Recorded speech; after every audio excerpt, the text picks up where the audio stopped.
Welcome students in concept coaching classes. आज हम अपने पढ़ने जा रहे हैं क्लास 11th का चैप्टर सेकेंड जो हमने पढ़ा था यूनिट एंड मेजरमेंट, जिसमें हम लोग एरर टॉपिक को हमने लास्ट वीडियो में अपने पढ़ा था, कवर किया था। तो आज हम लोग देख लेते हैं कि एरर पे बेस्ड हमारे पास, क्योंकि ये चैप्टर है इससे आपके न्यूमेरिकल्स ही ज़्यादा आते हैं। इस चैप्टर से ज़्यादातर आपके थियोरेटिकल पार्ट कम आता है, न्यूमेरिकल आता है। थियोरेटिकल पार्ट पे अगर आपके पास आएगा तो ये पूछ लिया जाएगा कि एरर किसे कहते हैं, एरर कितने टाइप की होती है, या आपसे पूछ लिया जाएगा एक्यूरेसी और प्रिसीजन में क्या डिफरेंस होता है, ठीक है। और आपको छोटी मोटी अगर कोई क्वेश्चन बनने चाहेंगे तो आपका पैरेलल मेथड पूछ देगा क्या होता है, या एसआई सिस्टम का बेनिफिट क्या होगा आपका, कुछ इसी टाइप के क्वेश्चन होंगे। नहीं तो ज़्यादातर आपके इस चैप्टर से न्यूमेरिकली पूछा जाता है। और वो भी आपको ध्यान रहे कि ये आपके शुरुआत के चैप्टर्स हैं, तो शुरू में हमारे यूनिट टेस्ट वगैरह होते हैं, उनमें इनका ज़्यादा आपका ब्रॉड जो एरिया रहता है। लेकिन जैसे जैसे हम पूरी चैप्टर पूरी फिजिक्स पढ़ेंगे उसके बाद हमारा फाइनल एग्जाम में इसका पोर्शन थोड़ा सा कम हो जाता है। तो फाइनल एग्जाम में इससे केवल और केवल न्यूमेरिकल ही आता है।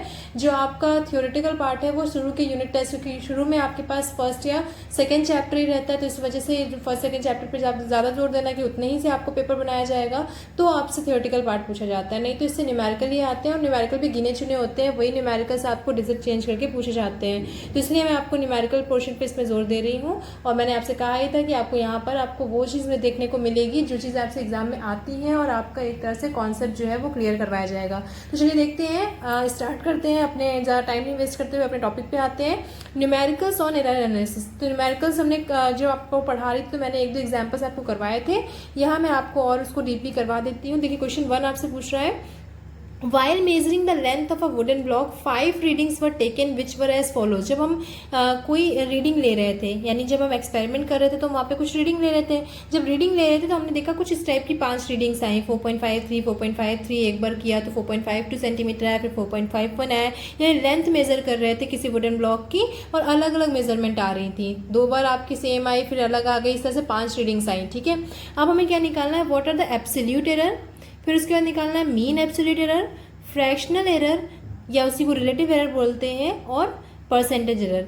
तो ये आपको इतने टाइप की एरर जो है वो निकालनी है। तो इसके लिए हम लोग फटाफट स्टार्ट करते हैं। हमने क्या कर रखा था कि हमारे पास ये जो एरर्स लिखी हुई है तो इनको हम लोग क्या लिख लेंगे कि द एरर्स द रीडिंग्स को हम लोग A1 अगर A2 मान लें तो रीडिंग्स आर क्या हो जाएंगी हमारी, A1 is equals to 4.53 centimetre, A2 is equals to 4.53 centimetre, A3 is equals to 4.52 centimeter, A4 is equals to 4.51 centimeter and A5 is equals to 4.53 centimeter।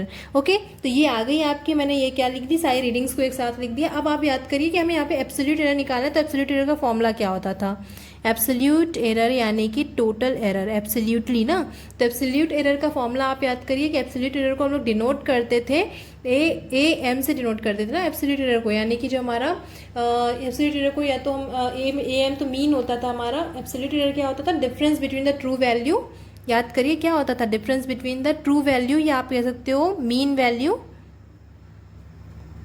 Minus में, mean value minus में जो भी आपकी measured value है। आप याद करो कुछ ऐसे ही करते थे हम लोग अपना। आपने अगर लास्ट वीडियो नहीं पढ़ रखा है तो एक बार आप वहाँ पर जाकर पहले पढ़ लेना। तो क्या था, delta A is equals to A mean minus में जो भी आपकी वैल्यूज़ होती थी, ये एन लिख सकते हैं, A1 A2 A3 A4, ये आपका होता था। तो एब्सोल्यूट एरर निकालने से पहले हमें क्या निकालना पड़ेगा, ए मीन। तो ए मीन निकाल लेते हैं। ए मीन क्या होती है, इन सारी वैल्यूज़ का प्लस, यानी ये हो गया आपका 4.53 प्लस 4.52 प्लस 4.51 प्लस 4.53, और इसको डिवाइड करेंगे किससे, टोटल नंबर कितना है हमारा 5, तो 5 से डिवाइड करेंगे। अब इनको प्लस कर लेते हैं, चलिए प्लस करके देखते हैं कितना आ रहा है। प्लस करेंगे इसको, 3 1 4 4 और 2 हो जाएगा आपका 6 6 3 9 9 और 3 हो जाएगा आपका ये 12 12 का 2 हो जाएगा 1 5 5 यहाँ पे 10 हो गया, 5 3 ज़ा 15 5 4 ज़ा 20 5 5 ज़ा 25 25 और आपका हो जाएगा 1, यानी 26 का 6 हो जाएगा, 2 जाएगा, 4 5 ज़ा 20 22 यानी 22 हो जाएगा, 22.62 आएगा, और उसको 5 से डिवाइड कर देते हैं। चलिए देखते हैं 5 से डिवाइड करके कितना आएगा। तो हम इसको अगर 5 से डिवाइड करते हैं 22.62 को, तो हमारा आएगा लगभग 5 से डिवाइड करेंगे तो 4 बार में जाएगा ये, यानी कि 4।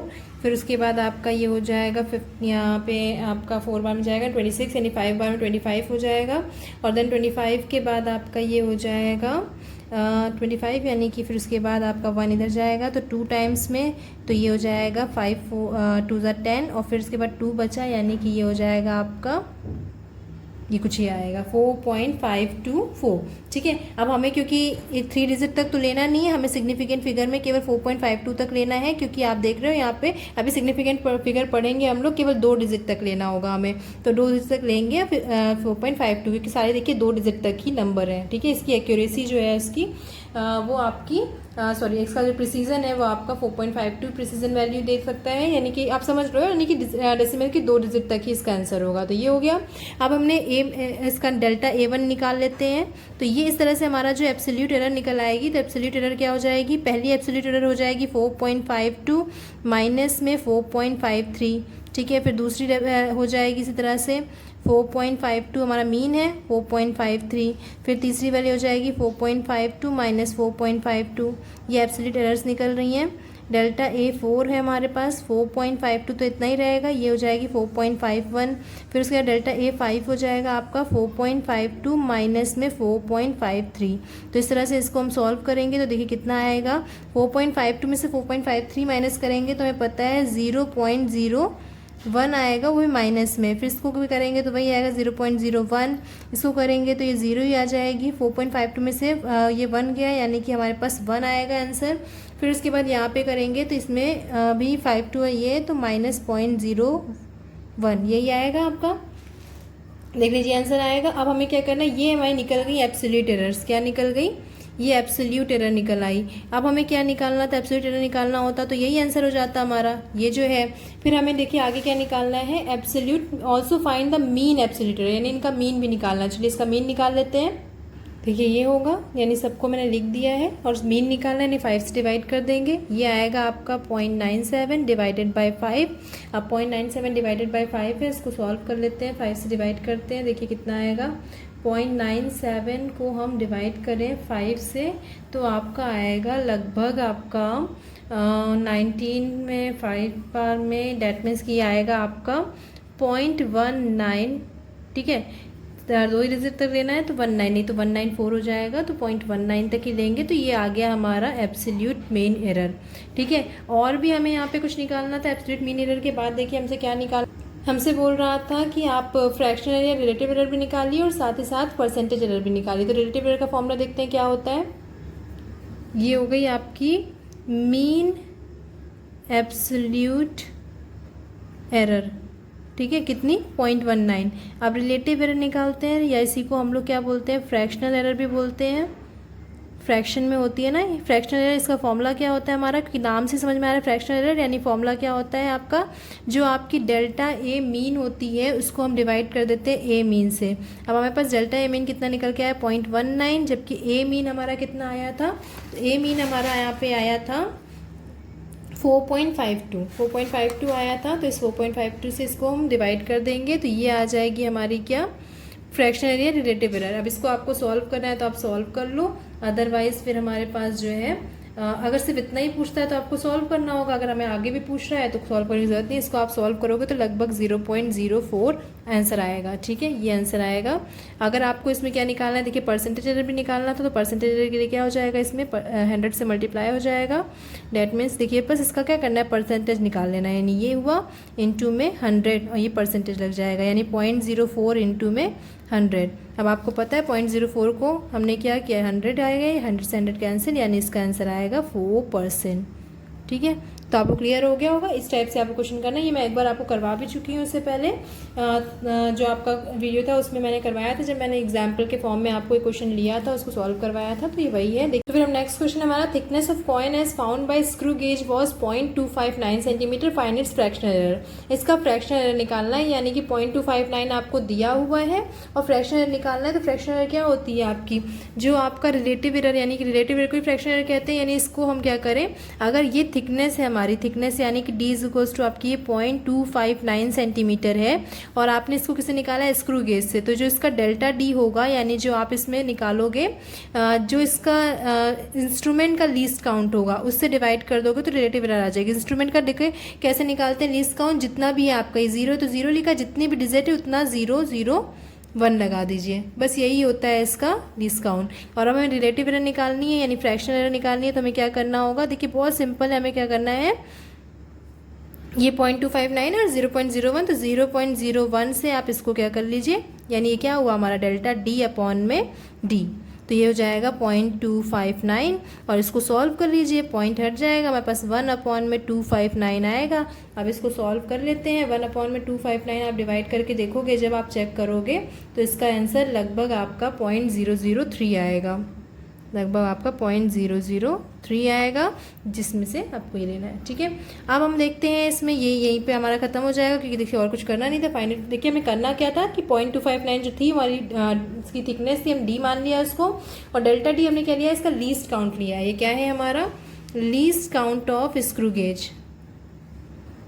ठीक है, या इसी को हम कह सकते हैं, जब फ्रैक्शन एरर निकालते हैं तो हम क्या लिखते हैं, अपना डेल्टा ए यानी मीन एब्सोल्यूट एरर जो रहती है वो डिवाइडेड बाय ट्रू वैल्यू, यानी जो मेजर्ड वैल्यू है वो हो गई हमारी। और उसके बाद हमने जो ऊपर लिया था ये दो चीज़ों का रिलेटिव, तो दो चीज़ों का रिलेटिव का मतलब होता है फ्रैक्शन एरर यानी रिलेटिव एरर, दो चीज़ों का रिलेशन। तो रिलेटिव में क्या होगा, एक तो उसकी जो 0.001 उसकी ये तो उसका लीस्ट काउंट ही है, यानी लीस्ट काउंट क्या होता है, मिनिमम जो उससे एरर निकाली जा सकती है, और इतना आपने निकाला, तो मिनिमम में से अगर हम इसको डिवाइड कर दें तो हमारा इसका फ्रैक्शनल एरर जो है वो निकल आएगी। ठीक है, इसी में हम 100 से मल्टीप्लाई करते तो 0.03 हो है हमारा, तो 3 वाला जो होता है आपका 0.3% जो होता है वो आपका 0.03%, यानी जब हम करते हैं इसको तो ये यहाँ पे आ जाता है, यानी कि 0.3% आपकी इसमें एरर आती। ठीक है, चलिए अब आगे देखते हैं, क्वेश्चन आपके पास क्या है, if percentage error in measuring the side of a cube is 3%। देखिए कह रहा है आपको कि जो परसेंटेज एरर है किसमें, of measuring the side of a cube, तो परसेंटेज एरर ऑफ साइड जो है आपकी वो कितनी दी हुई है, 3%। डैट मीन्स इसका मतलब क्या होता है कि डेल्टा, अगर हम साइड को जो ले रहे हैं, साइड को ए मान लें कि लेट साइड जो है वो ए है, लेट साइड ए। ठीक, तो क्या आपको दिया है डेल्टा ए अपॉन में ए इंटू में 100, यानी ये आपको फ्रैक्शन, ये परसेंटेज एरर है जो आपको दी हुई है 3%। ठीक है, ये आपको गिवन है। ठीक, लेट साइड ए तो गिवन है हमारे पास, इतना दिया हुआ है। ठीक है, अब नाउ हमें फाइंड क्या करना है, नाउ फाइंड करना है हमें वॉल्यूम, हाँ वॉल्यूम फाइंड करना है, तो नाउ फाइंड वॉल्यूम, तो वॉल्यूम इज इक्वल्स टू क्या हो जाएगा, यही फाइंड करना है, तो वॉल्यूम इज इक्वल्स टू क्या होगा, क्यूब का वॉल्यूम होता है हमारा एक क्यूब, तो यानी इसको हम लोग देखिए अब इसको परसेंटेज एरर के फॉर्म में लिख लेते हैं, तो इसका अगर हमें परसेंटेज निकालना है delta V upon V into में 100% इज इक्वल्स टू, हमने क्या कहा था, पावर आगे हो जाती है 3 और डेल्टा ए अपॉन में ए इंटू में 100%, यही करते थे हम लोग, यानी कि अगर मल्टीप्लाई में भी है तो हमारे पास हमेशा यह पावर है, तो ये पावर क्या हो जाएगी, ये आगे आ जाएगी 3, डेल्टा ए इतना हो गया, और अब हमें पता है कि 3 इंटू ये पूरे की वैल्यू हमें कितनी दी हुई है, 3% दी हुई है, तो यानी ये पूरा टोटल कितना आ गया 9%, तो हमारा आंसर आ गया 9%। देखिए बस यही करना था, है ना, इजी। चलिए आगे बढ़ते हैं। अब देखिए अगेन हमसे बोल रहा है कि डायमीटर की में एरर दी हुई है 1%, डायमीटर में एरर दी हुई है 1%, यानी अगर हम मान लेते हैं कि लेट डायमीटर इज डी। ठीक है, लेट डायमीटर इज डी, तो डेल्टा डी हमें क्या गिवन है, गिवन है हमें कि डेल्टा डी अपॉन में डी इंटू में 100% इज इक्वल्स टू 1% है। ठीक है, बट हमें क्या चाहिए, यहाँ वॉल्यूम चाहिए, वॉल्यूम का फॉर्मूला क्या होगा, आर में होगा, तो पहले इसको हम आर में चेंज कर लें, तो आर में चेंज कर लेंगे तो क्या हो जाएगा, हम यहाँ पे लिख लेंगे but D is equals to क्या होता है 2r, तो डेल्टा डी अपॉन में डी इंटू में 100% इज इक्वल्स टू क्या हो जाएगा 2 तो बाहर ही है आपका, और डेल्टा आर अपॉन में आर इंटू में 100%। ठीक है, ये हो गया। अब इसकी वैल्यू हमें पता है कि 1 दी हुई है, और इधर क्या हो गया, ये 2 डेल्टा आर अपॉन में आर इंटू में 100%।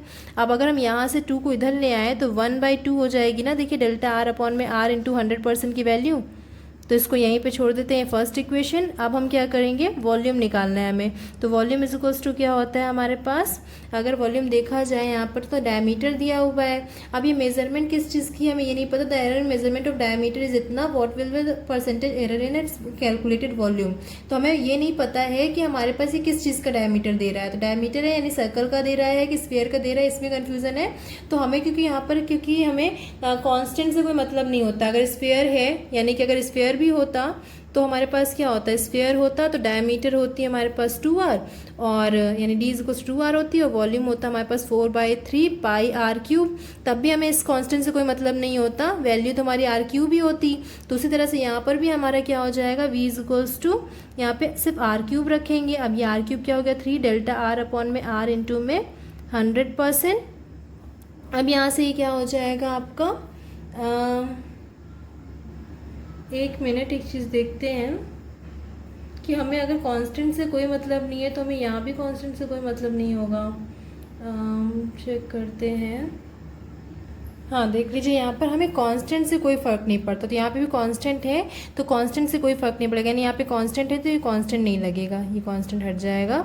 आप समझ रहे हो ना क्या कह रही हूँ मैं, कि यहाँ पे जब फॉर्मूले में हमारे यहाँ पे जो चीज़ होती है तो इसको हम लोग कांस्टेंट बोलते हैं। तो जब हम इस फॉर्मूले में रखते हैं इसको, यानी डी इसको, जब इसको हम लोग परसेंटेज एरर बनाते हैं तो यहाँ पर कोई भी कॉन्स्टेंट होगा तो उसको नहीं लेते, केवल और केवल वेरिएबल्स को लेते हैं। तो वेरिएबल लिया यानी कि डेल्टा अपन में r इंटू 100% का भी मतलब 1% ही हुआ। अब जब ये लिखते हैं तो अगर पावर है तो पावर ज़रूर आगे हो जाती है, ठीक है। पावर है तो आपकी पावर यहाँ पे आगे हो जाएगी, तो देखिए क्या हो जाएगा, और आपका ये हो जाएगा 3 इंटू में 1%, डैट मीन्स की वॉल्यूम हमारे पास कितनी आ जाएगी, 3%। ये हो जाएगा आपका आंसर। तो ये याद रखिएगा, सिर्फ पावर होती है तो वो आगे हो जाती है, लेकिन अगर यहाँ पे पहले से कोई नंबर है तो उस नंबर को हम लोग यहाँ पे इंक्लूड नहीं करते, क्योंकि देखिए नंबर में कोई एरर नहीं होगी, हम यहाँ एरर निकाल रहे हैं। एरर नंबर में थोड़ी होगी, एरर उसकी वैल्यूज़ में होंगी ना, कि वैल्यू निकालते समय कितनी एरर हो रही है। यहाँ पे बोल रहा है कि डायमीटर में अगर 1% की एरर है, यानी किसी चीज़ को जब मेजर कर रहे हैं तो इसकी फिजिकल इसकी इंपॉर्टेंस क्या है, यानी कह रहा है कि किसी चीज़ को हम जब मेजर कर रहे हैं तो 1% की गलती हो रही है अगर हम उसका डायमीटर मेजर कर रहे हैं। तो बताइए कि जब हम उसके वॉल्यूम को मेजर करेंगे तो कितने % की गलती हो सकती है। जब डायमीटर मेजर कर रहे हैं यानी इससे हम रेडियस मेजर कर रहे हैं, जब रेडियस मेजर करने में हमें 1% की एरर हो रही है तो वॉल्यूम क्या होता है, उसका तो क्यूब होता है। तो 1 को अगर हम 3 से मल्टीप्लाई करेंगे, यानी कि अगर हमें 1 + 1, यानी एक बार हमारे r निकाला तो हमारे 1 की एरर हुई, फिर उसमें 1 की एरर हुई, फिर 1 की एरर हुई, यानी टोटल हमारी वॉल्यूम निकालते समय कितने की एरर हो जाएगी, 3% की एरर हो जाएगी, ठीक है। तो ये हो गया क्लियर। अब देखिए नेक्स्ट, इस टाइप का क्वेश्चन आपसे बहुत पूछा जाता है कि आपको इस टाइप से दे देगा और कहेगा एक फॉर्मूला आपको अपने से बना के दे देगा और कहेगा what is the maximum fractional error in z। ये तो फ्रैक्शनल एरर है, आपको इसी का दूसरा टाइप भी देता है। इस टाइप का जो मैंने आपको पिछले वीडियो में करवाया भी था, जब हम चैप्टर पढ़ा रहे थे तो आपको एग्जाम्पल के फॉर्म में हमने ये करवाया भी था, फिर से मैं इसको भी करवा दूंगी, ठीक है। लेकिन आप पहले देख लो यहाँ पर हमें क्या करना है, रिलेटिव एरर यानी मैक्सिमम फ्रैक्शनल एरर निकालनी है। फ्रैक्शनल एरर का मतलब क्या हो गया, ये जो z दिया है आपके पास, इसको सिंपली देखिए क्या करना है, बहुत ईजी होता है ये। a की पावर 4, b की पावर 1/3, c d की पावर 3/2। आपको क्या करना है, बस ये z है ना तो उसको हम लिख लेंगे डेल्टा z/z, ठीक है। ये 4 है, 4 आपको पता है आगे हो जाता है तो 4 डेल्टा a अपॉन में a हो जाएगा। अब मल्टीप्लाई में है तब भी प्लस होगा, डिवाइड में है तब भी प्लस होगा। सबसे खास बात यही होती है कि एरर हमारी मल्टीप्लाई हो, डिवाइड हो, सब्सट्रैक्शन हो या एडिशन हो, सब में हमारी प्लस ही होती है। तो ये हुआ, इसके बाद हम प्लस का साइन लगा देंगे और ये 1/3 को आगे कर देंगे, डेल्टा b अपॉन में b। देखिए ये किया ना, दोनों के बीच में हमने प्लस का साइन लगाया, एरर हमेशा प्लस होती है। देन उसके बाद क्या हो जाएगा, ये डिवाइड वाला भी है तो डिवाइड है तो माइनस नहीं होगा, जैसे हम लोग लॉग में करते हैं ना कि डिवाइड में तो माइनस, यहाँ पे माइनस नहीं होगा, ये प्लस हो जाएगा और क्या हो जाएगा, डेल्टा सी अपॉन में सी की कोई पावर नहीं तो डेल्टा सी अपॉन में सी, प्लस यहाँ पे 3/2 आगे हो जाएगा, डेल्टा डी अपॉन में डी। बस इतना सा काम करना है। देखिए कोई प्रॉब्लम नहीं। अब इस टाइप का आपका क्वेश्चन बना हुआ है तो पहले तो हम यहाँ पर देखिए ये दिया हुआ है और साथ ही साथ हमको एरर भी दे दी है, परसेंटेज एरर भी दे दी है। तो पहले इसको हम इस फॉर्म में लिख लें रिलेटिव एरर के, फिर उसकी एरर परसेंटेज एरर निकाल लेते हैं। तो चलिए देखते हैं इसको, अगर हम लिखेंगे, हमारे पास क्वेश्चन दिया है s = a² b³ c√d, ठीक है। तो इसका मतलब क्या हो गया, डेल्टा s अपॉन में s, परसेंटेज एरर निकालनी, इसका मतलब हम 100 से मल्टीप्लाई करते चलते हैं। फिर उसके बाद 2 डेल्टा a अपॉन में a इंटू में 100%। फिर उसके बाद आपको दे रहा है, ये मैं आपको पहले करवा चुकी हूँ इसलिए मैं डायरेक्टली जल्दी कर रही हूँ, आप उसको वहाँ पे मैंने बहुत ही आराम से आपको समझाया था, यहाँ पे भी आपको देखिए समझ में आ ही जाएगा। ये हुआ और साथ ही साथ आपका क्या हो गया, प्लस डेल्टा c अपॉन में c इंटू में 100% हो गया और लास्ट आपका बचा √d यानी कि 1/2 डेल्टा d अपॉन में d इंटू में 100%। आई होप आपको क्लियर हो रहा होगा ये कहाँ से आया है हमारा। अभी देखिए जो एरर दी है आपकी ABCD में, A में इतने की एरर है 2 की, यानी ये इसकी वैल्यू दी है, समझ रहे हो आप, यानी ये डेल्टा A अपॉन में A इंटू 100 की वैल्यू दी हुई है 2, तो यहाँ भी क्या हो गया 2 × 2%, ठीक है।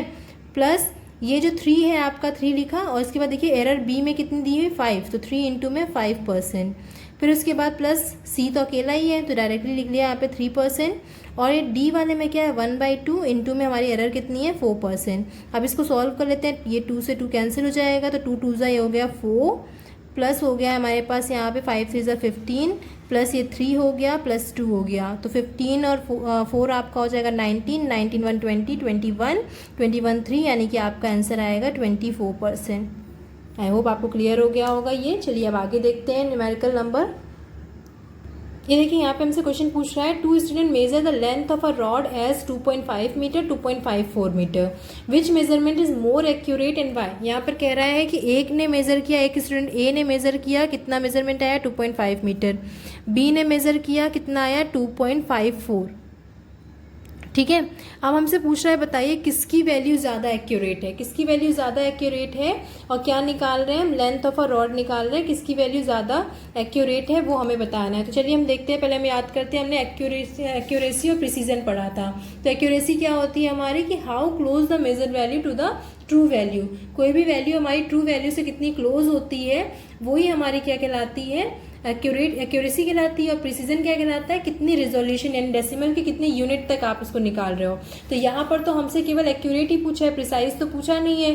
तो इन दोनों में मोर एक्यूरेट क्या होगी, तो ट्रू वैल्यू तो आपको यहाँ पे दिया ही नहीं है कोई कि ट्रू वैल्यू आपको दिया हो। तो यहाँ पर हमें एक्यूरेसी और प्रिसीजन दोनों का मतलब जो है वो सेम होगा। आप समझ रहे हो ना क्यों सेम होगा, क्योंकि एक्यूरेट और प्रिसाइज नहीं दिया। अगर आपसे ये बोलता कि ये दोनों में से कौन सबसे ज़्यादा प्रिसाइज है, तो हम बोलते हैं कि ये सबसे ज़्यादा प्रिसाइज है। क्यों, क्योंकि ये डेसिमल की 2 वैल्यू तक आपको दे रहा है, ठीक है, 2 डिजिट तक दे रहा है, जबकि आपका ये केवल 1 डिजिट तक दे रहा है। और अगर एक्यूरेसी पूछा जाता है तो हम क्या करते हैं, जो हमारी ट्रू वैल्यू है, ट्रू वैल्यू हमें पता होती है, उससे कंपेयर करते हैं। अगर ट्रू वैल्यू हमारी 2.6 है तो ये 2.5 है, तो हम कहेंगे कि ये उसके ज़्यादा पास है, ठीक है। और दूसरी वाली अगर 2.3 होती तो हम कहते हैं कि वो उसके पास नहीं है, काफ़ी दूर है, 2.5 जो है वो एक्यूरेट है, यानी हाउ क्लोज। पर यहाँ पे सिर्फ एक्यूरेट पूछा है, तो अगर 2 में से एक्यूरेट देखना है, ट्रू वैल्यू आपको नहीं दिया है, तो एक्यूरेट भी आपका यही होगा, यानी 2.54 होगा, क्योंकि ये देखिए 2 डिजिट तक दे रहा है आपको। समझ रहे हो 2 डिजिट का मतलब, यानी अगर आपसे कहा जाए कि किसी चीज़ की लेंथ जो है वो 2.5 है और दूसरा कहा जाए कि उसकी लेंथ जो है वो 2.54 है, यानी ज़्यादा देर तक आपको ज़्यादा दूर तक कौन बता रहा है 2.54। अगर हमसे कोई बोले कि उसकी वैल्यू 2.54321 तक है, तो कितना ज़्यादा प्रिसाइज वैल्यू दे रहा है, यानी कि आपको डेसिमल की कितनी ज़्यादा डिजिट तक वैल्यू दे रहा है। तो अगर यहाँ पर हमसे एक्यूरेट और प्रिसाइज में डिफरेंस बोलता तब हम कहते हैं कि ये प्रिसाइज है, लेकिन अगर हमसे इन्हीं दोनों में कंपेरिजन पूछा है तो हम कहेंगे कि ये वाली जो है वो ज़्यादा एक्यूरेट है। तो हम कहेंगे कि b = 2.54 centimetre is more accurate. क्यों हम एक्यूरेट इसको बोल रहे हैं, क्योंकि एक्यूरेट प्रिसाइज में बहुत मामूली सा डिफरेंस होता है। सिर्फ इतना डिफरेंस होता है कि हमारी जो एक्यूरेसी होती है वो ट्रू वैल्यू के क्लोज होती है, जबकि प्रिसाइज क्या होती है, डेसिमल की 2 डिजिट या 3 डिजिट या डेसिमल की कितनी डिजिट तक आप जा रहे हो, ठीक है। पर यहाँ पर सिर्फ एक्यूरेसी का ही देखना है, प्रिसाइज का कुछ जिक्र ही नहीं किया है, ट्रू वैल्यू दिया ही नहीं है। तो कंपेयर किससे करेंगे, इसका मतलब इन्हीं दोनों में कंपेयर करके बताना है। अब इन दोनों में अगर कंपेयर करना होगा तो एक्यूरेट वैल्यू कौन सी होगी, 2.5 की जगह हमारी 2.54 होगी, क्योंकि ये ज़्यादा हमारी क्लोज मतलब ज़्यादा डिजिट तक हमें दे रहा है, ठीक है। बाकी मुझे यहाँ पर क्योंकि ट्रू वैल्यू नहीं दिया है इसलिए मैंने इस हिसाब से बताया, अगर ट्रू वैल्यू देता तो हम लोग फिर इस हिसाब से करते। इसलिए मैंने आपको दोनों ही टॉपिक बता दिया है कि अगर हमें एक्यूरेसी प्रिसीजन दोनों बोलता तब हम लोग इसको कहते हैं कि ये प्रिसाइज है, और कंपेयर करके देख लेते हैं कि ये हमारे पास में है अगर तो एक्यूरेट होती, ठीक है। चलिए नेक्स्ट देख लेते हैं हमारे पास। The measure length of 2 rods are recorded as, 2 length दी है, एक ये लेंथ है और एक ये लेंथ है। कह रहा है इन दोनों को सम निकालिए और इन दोनों का डिफरेंस निकालिए। तो आपको L1 दे रहा है 23.8 प्लस माइनस 0.2 दे रहा है, और L2 कितना दे रहा है आपके पास 15.3 प्लस माइनस 0.2, ठीक है। अब हमको पता है कि जब हम एरर को इनको प्लस करते हैं, L1 प्लस L2 करते हैं, तो देखिए ध्यान रखिएगा प्लस भी करते हैं तब भी एरर हमारी प्लस होगी, ऐड होगी, और माइनस करेंगे तब भी एरर ऐड होगी। बस इतना सा आपको ध्यान रखना है। यानी क्या करना है, 23.8 और 15.3 प्लस में तो आपको समझ में आता है, प्लस में दोनों चीज़ को प्लस करना है। बस डायरेक्टली क्या करेंगे, 23.8 में 15.3 को प्लस कर देंगे। 8 और 3 हमारा क्या हो जाएगा 11, यानी ये 1 आ जाएगा, 1 यहाँ पे हुआ, 5 3 8 और 1 9 हो गया आपका, पॉइंट लगा यहाँ पे, और 2 1 3 हो गया 39.1। ये तो हो गई हमारे इन दोनों का प्लस, और प्लस माइनस इन दोनों को प्लस कर देंगे 0.4, तो ये हो गया हमारा एडिशन, तो एडिशन तो हमें क्लियर हो जाता है, ठीक है एडिशन है, पर हमें सब्सट्रैक्शन जो है वो हजम नहीं होता है। हमें लगता है कि सब्सट्रैक्शन क्यों, हमारा यानी डिफरेंस जब निकालते हैं तो भी हम लोग क्या करते हैं, 0.2 को प्लस ही करते हैं, तो वो हमें हजम नहीं होता। तो हमें ये चीज़ ध्यान रखनी है कि एरर में हमेशा प्लस होता है, चाहे आपकी वो जो एडिशन हो चाहे सब्सट्रैक्शन हो, एरर हमेशा प्लस होती है। ये कैसे समझ सकते हो आप, कभी भी आप अगर एक लेंथ निकाल रहे हो तो 0.2 की एरर आ रही है, दूसरी लेंथ निकाल रहे हो तो 0.2 की एरर आ रही है, तो जब दोनों को कंबाइन करोगे, आप दोनों को लिखोगे साथ में, तो गलतियां जो होती है वो बढ़ती हैं कि कम हो जाती हैं। जब भी आप कंबाइन करोगे, चाहे आप डिफरेंस ही क्यों ना निकालो, गलतियां जो होंगी वो हमेशा ऐड होती हैं। गलतियां कभी दो गलतियों को मिला के कम नहीं हो जाती, चाहे आप उनको डिफ्रेंशिएट ही करोगे, लेकिन फिर भी वो क्या होंगी, ऐड होंगी। तो इसलिए यहाँ पर क्या होता है आपका, अब इन दोनों को, ये तो माइनस ही हो गया ना, 8 में से 3 माइनस हो गया 5 हुआ, 3 में से 5 तो माइनस होगा नहीं, 13/5 हो जाएगा, यानी कि आपका ये हो जाएगा 8 और ये हो गया 1, यानी 8.5। इन दोनों को माइनस करेंगे, देखिए 15.3 है ना, तो ये हो गया 15 और 23 हो गया है यहाँ पे 22, यानी कि देखा जाए तो 23 और 15 8, ठीक है, और फिर प्लस माइनस 0.4 ही आएगा। तो इस तरह से ये हमारा डिफरेंस आ गया। अब बस यही चीज़ आपको ध्यान रखनी है कि एरर हमेशा प्लस होगी, बाकी ये तो वैसे ही करना था। और ये हो गया आपका देर करेक्ट एरर लिमिट तक करना था, तो यही आपका आंसर हो जाएगा, ठीक है। अब देख लीजिए, ये हो गया हमारा क्वेश्चन। ये हमारे कुछ क्वेश्चंस हो गए जो कि हमने लगाए हैं एरर पे बेस्ड, और भी आपको न्यूमेरिकल्स मिलेंगे आपकी बुक्स में, आप उनको देखना, सब इसी टाइप के क्वेश्चंस होते हैं। अगर आपको कोई प्रॉब्लम होती है, कोई क्वेश्चन नहीं समझ में आता है, तो आप मुझे कमेंट करना, मैं आपको उस क्वेश्चन का सॉल्यूशन करवा के बता दूंगी। अभी फिलहाल हमारे पास इतने ही क्वेश्चन है, मैंने इनको आपको सॉल्व करवा दिया है। अब हम लोग जो अपना नेक्स्ट वीडियो लेके आएंगे, उसमें हम लोग क्या पढ़ेंगे, अपने सिग्निफिकेंट फिगर के बारे में, ऑर्डर ऑफ मैग्नीट्यूड क्या होता है, और फिर डायमेंशनल एनालिसिस पढ़ेंगे, ठीक है। तब तक के लिए thank you for watching this video, goodbye, good luck.